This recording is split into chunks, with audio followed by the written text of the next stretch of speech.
Greetings and welcome back to room 303 in AP English, and we turn now to our study of the Odyssey, book number 10. The Bewitching Queen of Aea is the way that Robert Fagles will translate book 10 or give us a title. Of course, here we're talking about Cersei, the Great Witch. Let's just for a moment pause, though, and reflect on the important women in the life of Odysseus. Obviously, the most important is his wife Penelope. Of course, Helen comes to mind. She was the woman who kind of was the whole thing that started the Trojan War in the first place. Cersei, who we're going to meet here. Calypso, he'll end up on an island with for a number of years. Nausicaa, obviously, we've met, as well as her mother Arete. And then you could make the argument that in the Odyssey, the most important woman in Odysseus' life is actually Athena, the goddess, right? Now, if you haven't been following our stuff, you need to hit learnstrong.net, find that AP folder there on the left-hand side. We've already worked with books 1 through 9. Let's just summarize quickly and where we've been. Again, the first 4 books, the Telemachus, tell about what's happening on the island of Ithaca in Odysseus' absence. In book 1, we have the invocation of the muse. We're told that Odysseus is a man of twists and turns. Athena, dressed or disguised as Metis, will help Telemachus come to Ithaca, give him his mission to grow up at line 340. In book 2, Telemachus will call the assembly. It does not go well. He's mocked by the suitors. We have the eagles that are going to fight over the suitor's head as a sign that Odysseus will someday quickly come home. Telemachus will leave in search of information for his father, going with Mentor, who is in fact Athena. In book 3, he ends up with Pylos, with Nestor. Athena will change herself into an eagle, and Nestor immediately will recognize that Telemachus is a very blessed man. And then Telemachus will leave with Pisistratus, the son of Nestor, to head off towards Menelaus and Helen and Sparta. There, in book 4, they will meet Menelaus and Helen. Some interesting stories there. You'll remember she drugs the boys, the men, and that way they don't feel pain. We have multiple stories about Odysseus told here. Finally, Menelaus tells Telemachus that when he was with Proteus, that he heard that maybe Odysseus was alive on some island. Meanwhile, book 4 will end back on Ithaca with the suitors plotting to kill Telemachus and Penelope, worrying about her boy. Now, books 5, 6, and 7, this poem is laid out rather nicely in this regards of the 4 books. 5, 6, and 7, Odysseus on the island of the Phaeacians. But we don't start there. We start in book 5 on Calypso's island, where Calypso lives, Aegea. There, Hermes comes, tells Calypso, you have to give away Odysseus, send him home on a raft. Poseidon sees him. We don't yet know why Poseidon hates Odysseus. We'll get there, right? And then finally he ends up with the help of Ino on the island of the Phaeacians. Book 6, he's with Nausicaa, the daughter of Alcinous, the king of the Phaeacians. 2 great rhetorical speeches are a part of this one, and Nausicaa will be the one in charge giving directions or instructions, right, to Odysseus. Namely, when you go into the court, go to my mom and not my dad. Book 7, we are on the island of the Phaeacians, and we are in the court of the Phaeacians, and it is really Edenic. It's like Eden. It's unbelievable. Odysseus does go in a supplicant to Arete, the queen. They feed him. There's good sleep. In other words, they follow the rules of Xenia, as we have talked about, the guest-host relationship. Finally, we will have the Phoenician games in the Phaeacian games in book 8. Demodocus, the great poet, is blind bard, will also sing major songs. 3 different stories told about Odysseus. He loves the poet. And finally, at the end of this one, because he throws that disc farther than anybody else, they ask, who are you? And in book 9, then we begin with the story of the flashbacks, as we sometimes will refer to it, right? Beginning with the sack of the Cicone city, and then to the land of the Lotus Eaters. Finally, the story about Polyphemus, the Cyclops, and of course, blinding Polyphemus brings down the curse that will be Poseidon's curse. Okay, now, the hope here is that you're reading this information before and then using me as help. Certainly, I would say this is true for these middle books because they're so fun. They're so much fun to read. Again, our learning theory is that quest to kind of make sure that we are always relating new information to old information in meaningful ways. We do that in our reading, in our annotative approach with 3 questions, guiding questions. Level 1, what does the text say? Summary. Level 2, what does the text mean? At 2A, themes, messages, and at 2B, that's the rhetorical level of reading. Not what Homer says, but how he says it. And we're studying here symbol and irony at 2b. Finally, at level 3, how can I relate to this information in some meaningful way? And again, at 3a, we're asking how can I relate to other texts? We'll begin with the Iliad because it makes sense, right? I mean, we'll see some contiguity, and we're going to see that very much in Book 10 as well. And then finally at 3b, how can I relate this information to myself personally? Now, as we've done in our previous lectures, let's review briefly now just Book 10, and then we'll get to some important lines to finish, right? Now, like in Book 3, we have 3 adventures in this book. 1, Aelius, the king of the winds. 2, the Lestrygonians, as they're called, these cannibals that are kind of like the Cyclops and very remind us of Polyphemus. And then finally, Cersei herself and another dangerous woman. By the way, put it in your notes that in the Odyssey, we see this interesting kind of cyclical thing happening. So, for example, we come back. So we'll start, for example, with Ithaca, we end with Ithaca. Classic example. Or, for example, we start on the island of Calypso, a woman who's entrapped Odysseus, and we then will come back to it with Cersei. So we're going to see this kind of thing over and over again. We'll see some of this actually even in our study now. Okay, let's review really quickly. First of all, we're clearly in the land of fantasy at the beginning of this book because we are with King Aelios. He has 12 kids. He's always feasting. It reminds us of Phaeacia again. For 1 month, Odysseus stays and tells all kinds of stories about the fall of Troy and all of that. And then when it's time to go, Aelius will put all of the winds in a bag except for the north wind, so that way they can sail home quickly. On the sailing home, for 9 days Odysseus refuses to sleep because he wants to be the only one in charge. By the way, he didn't tell the men what was inside the bag. They assume that it's money or wealth. They open the bag, blows them all the way back to the island of Aelios again. And at line 90 of this book, Aelios will say, "Get out, you're cursed. Something's wrong with you. I don't want you anywhere around." It's fascinating that the Phaeacians don't in any way connect the dots and say, you know what, this guy is cursed by the gods. Probably not a good idea to help him home. Never get there. The second adventure that we'll see is the Lestrygonians. These are cannibals and destroyers. They actually look like they live in a well-ordered state, but in fact they're not. The boats all enter, Odysseus says, all of the boats entered into this well-built harbor with all this kind of protection around it. He says, I didn't, and it saved my life. And then 3 are chosen to go and scout. 1 of those gets eaten, so we're at the same place where with Polyphemus. They're man-eaters. 2 escape. Unfortunately, though, the boats, because they're all inside the harbor, they can't get away. We got more rock throwing. This will remind us of the Iliad. And all the ships and the men are destroyed. Only, we're told at line 144, only Odysseus' ship escapes. By this point, then, think about it. Odysseus' squadron is gone. All of the men that he took from the walls of Troy after the defeat of Troy, going home, they're all gone except for those that are in his ship, right? Only a handful of men now remain. The blame game obviously is a part of the whole storytelling of Odysseus. It's not my fault, he's going to argue again and again. It's not my fault that these men didn't get back home or aren't with me now on the island of Phaeacia. Finally, the third adventure in Book 10 is going to be at Circe's island. Odysseus will do some scouting. He sees smoke. He then is worried about his men not having anything to eat, and all of a sudden a stag is appropriated. He kills the stag. He feeds the men. He sends half the men to scout. Eurycylus will escape. He comes back. He tells him what happened. Odysseus will go on his way to Cersei. What has she done? Well, she's turned all of Odysseus' men into pigs. And of course, any number of female readers have sometimes pointed out that, well, she basically turns them into what all men are, pigs, right? And Odysseus is going to be met by Hermes. He's going to get help. Just like in Iliad 24, Hermes helps as a young man Priam, right? And just like in Odyssey 5, Hermes is the one that comes and talks to Calypso. Here it will be Hermes that will speak to Odysseus and say to him, you need help. So he gives him the drug Molly. That allows for Odysseus to eat Circe's food but not be turned into a pig. Hermes predicts what will happen. She will fall down on her knees and say, please take me to bed right now, but don't do it until you've got the promise that she will in fact play nice. So we have the juxtaposition of sex, drugs, and rock and roll, of course, here. By the way, in our study later of Shakespeare's Midsummer Night's Dream, we'll have the same kind of games being played of sex, drugs, and rock and roll one more time. Finally, Odysseus' men, after 1 year, remind Odysseus, it's time to go home.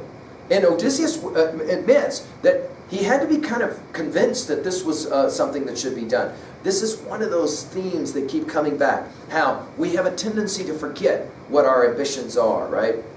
And so he goes to Cersei, he says, I want to go home. She says, well, here's the thing, you got to go to Hades. That is to say, you got to go to the house of the dead. This is really not the underworld, although we'll kind of qualify it that. And down there you got to talk to the blind prophet Tiresias, who will factor heavily in Greek drama, okay? That blind prophet who can give you the future. And she says he'll give you the instructions that you need to get home. You need blood from a ram, and she leaves that blood for the ram, and at the very end of the book, she's gone, and they're ready to leave. All right. So this is a fun book to read out loud. Again, I wish I had the time. I'd read the whole thing with you because then we can kind of work through it line by line. I just don't have the time. So let's jump right away to the opening. We're told in the very opening lines, we reached the Aeolian island next, the home of Aeolus, right? The king had sired 12 children within his halls, 6 daughters, 6 sons in the lusty prime of youth.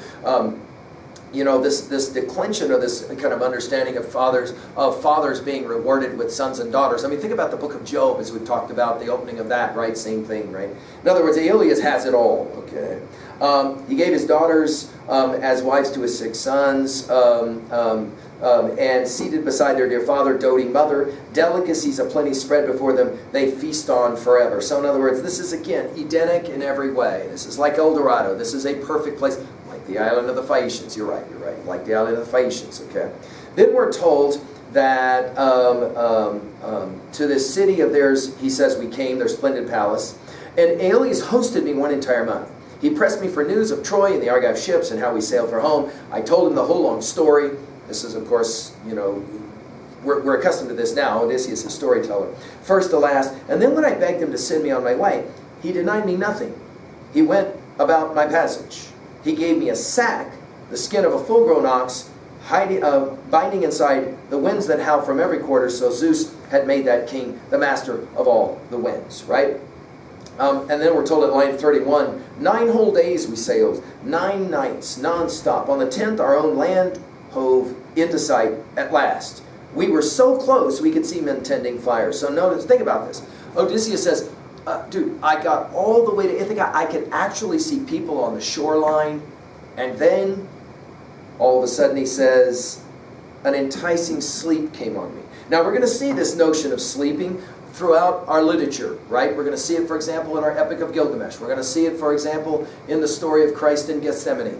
Over and over again, the idea of kind of trying to make it through the dark night of the soul, and you have to stay awake through the whole thing. Finally goes to sleep the minute he goes to sleep, but now an enticing sleep came over him, bone weary from working the vessel's sheet, myself no let up. Never trusting the ropes to any other mate, the faster to journey back to native land. But the crews began to mutter among themselves, sure I was hauling troves of gold and silver home. So they open up the bag, back they're blown, and you know, sure enough, this is bad news for them, okay?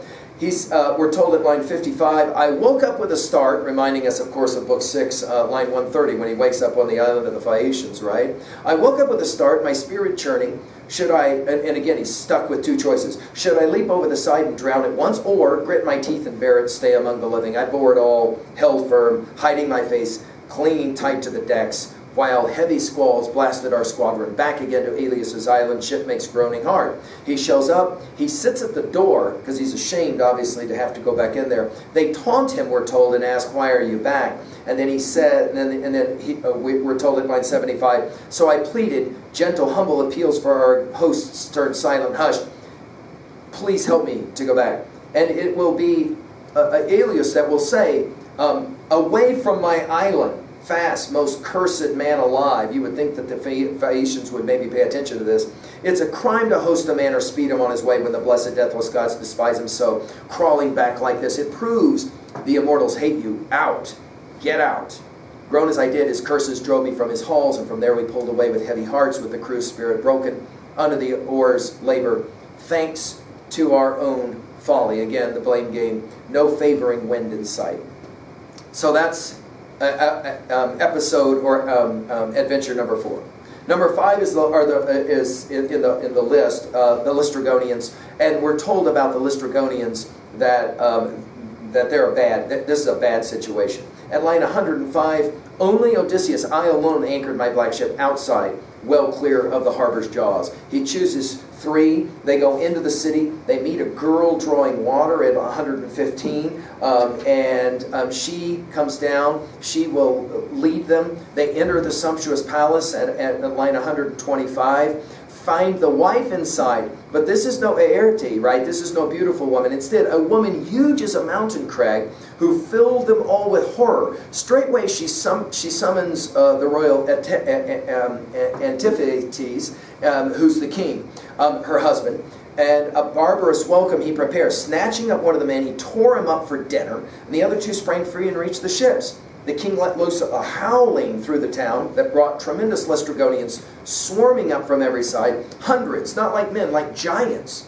Down from the cliffs they flung great rocks a man could hardly hoist, and a ghastly shattering din rose up from all the ships. Men in their death cries, hulls smashed to splinters, they speared the crews like fish. Odysseus will scream, let's escape.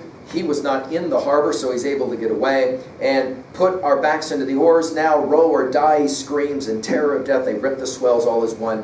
What a joy as we darted out toward open sea, clear of those beetled cliffs. My ship alone, but the rest went down in mass. Our squadron sank. So at this point in the story, Odysseus will say, pretty much all my men died already, right? These Laestrygonians. Finally, number 6, the episode number 6 is, of course, the episode of Cersei. Well, he shows up, 2 days of rest and eating on a beach, then going to look for something human, we're told, at line 160. And he does see some smoke. He sends out some men that he decides he's going to send out some men to go in to scout. But first, this large stag with high branching antlers at line 173 ran across his path. We're told, he tells the story, that I hit him with my bow, square in the backbone, halfway down the spine, and my bronze spear went punching clean through. He dropped in the dust, groaning, gasping out his breath. Treading on him, I wrenched my bronze spear from the wound, left it there on the ground, snapping off some twigs and creepers, twisted a rope about a fathom long, and he is able to carry it. Now, this language, by the way, of the gasping out his last breath, and I wrenched my bronze spear at line 180, this should sound familiar to you if you've read the Iliad, because this sounds very much like what we hear again and again and again in the Iliad as men kill men, right? He's unbelievably strong. He carries this huge stag back. The kill is so immense. And when he gets there, he says to them, the irony of all ironies, 193, listen to me, my comrades, brothers in hardship. We won't go down to the house of death. Not yet. Not until our day arrives. The irony will be at the end of this book. That's exactly where they're going to be headed, right? Up with you, he says, and let's eat. He feeds them. He sends them, he says we need a plan. He separates them. The men begin to cry at line 220. He divides the group. 22 of the men go with Eurylochus, and off they go looking, and it's there that then they stumble onto Cersei's palace at line 230. Deep in the wooded glen, they came on Cersei's palace, built a dressed stone on a cleared rise of land. Mountain wolves and lions were roaming round the ground. She bewitched them herself. She gave them magic drugs. But they wouldn't attack my men. They just came pawing up around them, fawning, swishing their long tails, eager as, and this is an interesting simile, as hounds that fawn around their master coming home from a feast, who always brings back scraps to calm them down. So they came nuzzling around my men, lions, wolves with big powerful claws, and the men cringed in fear at the sight of those strange, ferocious beasts. Now, it says something about Odysseus' men, that lions come up to them and just kind of fawn around them, notice like hounds that, or whatever, and the men don't get a clue that something is fundamentally wrong here, right? Odysseus' men often are incapable of this. But still, the men cringed in fear. But still, line 240, they paused at her doors, the nymph with lovely braids, Cersei, and deep inside, they heard her singing. Now we're going to see this with the sirens a little bit later. The singing, the enticing. Lifting her spellbinding voice as she glided back and forth at her great immortal loom. Her enchanting web, a shimmering glory only goddesses can weave. Well, 2 comments here. We've already commented on this is one of the major motifs of the Odyssey, this weaving. Beware of women, beware of singing women. The other comment I would make is, for those of you that know your Bible, the book of Proverbs, we're told that a dangerous woman often will stand at her door and sing. That is to say, the prostitute singing or whatever, right? Okay. Polites, we're told, captain of armies, took command, the closest, most devoted man I had. Friends, he says, there's someone inside playing a great loon. And how she sings, enthralling. The whole house is echoing to her song. Goddess or woman, let's call out to her now. So he urged, and the men called out and hailed her. She opened her gleaming doors at once, stepped forth, inviting them all in. And they all went in, all innocents. Only Eurylochus stayed behind. He sensed the trap. She ushered them in to sit at the high-backed chairs, mixed them a portion, cheese, barley, pale honey, right? But into the brew she stirred her wicked drugs to wipe from their memories any thought of home. So notice again, this coming back, cyclical kind of understanding in the poem. Now we're back to the land of the lotus eaters, of course. In other words, the way that you lose yourself is by forgetting the things that matter, right? Or you're distracted in some way. Once they drained their bowls, she filled suddenly, she struck with her wand, drove them into her pigsties, all of them bristling into swine, with grunts, snouts, even their bodies. Yes, and only the men's minds stayed steadfast as before. So off they went to their pens, sobbing, squealing, as Cersei flung them acorns, right? Common fodder for hogs that root and roll in the mud, right? Eurylochus can't believe it. He comes back. He literally cannot talk. He's so upset. Finally, he will tell what happened. But Eurylochus didn't see them get turned into pigs, or he doesn't mention it. All he says is, she opened her gleaming doors at once at line 283, stepping forth, invited us all in, and we went in all innocents, but I stayed behind. I sensed the trap. In other words, never trust a woman. We get this message over and over again in the Odyssey, right? Suddenly all vanished, blotted out, not one face showed again, though I sat there keeping watch for a good long time. So he doesn't know that the men were turned into pigs. He just knows that they went in and they didn't come out, right? Odysseus puts on his sword. He says, let's go. Eurylochus says, I am not returning. Absolutely no way. Odysseus will say back to Eurylochus at line 300, stay right here, eating, drinking, safe by the black ship. I must be off. And then he says it.